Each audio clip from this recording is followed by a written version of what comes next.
கடந்த தினம் இரவு பெய்த கனமழையில் கேரள மாநிலம் இடுக்கி மாவட்டத்தில் மிகப்பெரிய பாதிப்புகள் ஏற்படுத்தியுள்ளன. ஏராளமான இடங்கள் தண்ணீரில் மூழ்கி பொதுமக்கள் மிகப்பெரிய துயரங்களை சந்தித்து வருகின்றனர். வண்டிப்பெரியார் கக்கிக்கவலையில் வீடுகளில் தண்ணீர் புகுந்தது.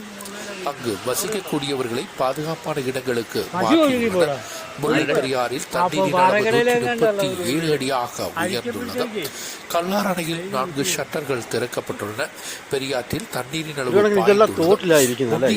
கூட்டார் கட்டப்படை மிகப்பெரிய பாதிப்புகள் ஏற்பட்டுள்ளன.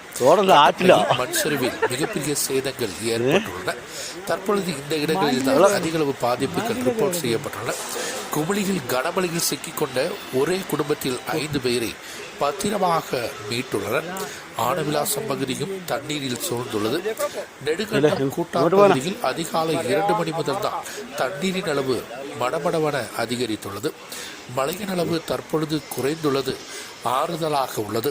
இருந்தாலும் தண்ணீர் பல இடங்களிலும் பெருவெள்ளமாக காட்சியளிப்பது பொதுமக்களுக்கு மிகப்பெரிய துயரமாக உள்ளது. கனமழை குறைந்தால் மட்டுமே தற்பொழுதுள்ள சூழலுக்கு மீட்பு பணிகளும் தடையில்லாமல் நடக்க ஏற்பாடுகள் நடைபெறும். தற்பொழுது பாதிக்கப்பட்ட இடங்களில் பொதுமக்களை பாதுகாப்பான இடங்களுக்கு கொண்டு செல்வதற்கு தேவையான நடவடிக்கை தான் அரசு எடுத்து வருகிறது. வரும் தினங்களில் மழை தொடர்வதால் பொதுமக்கள் ஜாக்கிரதையாக இருக்கவும் அரசு உத்தரவு கொடுத்துள்ளது.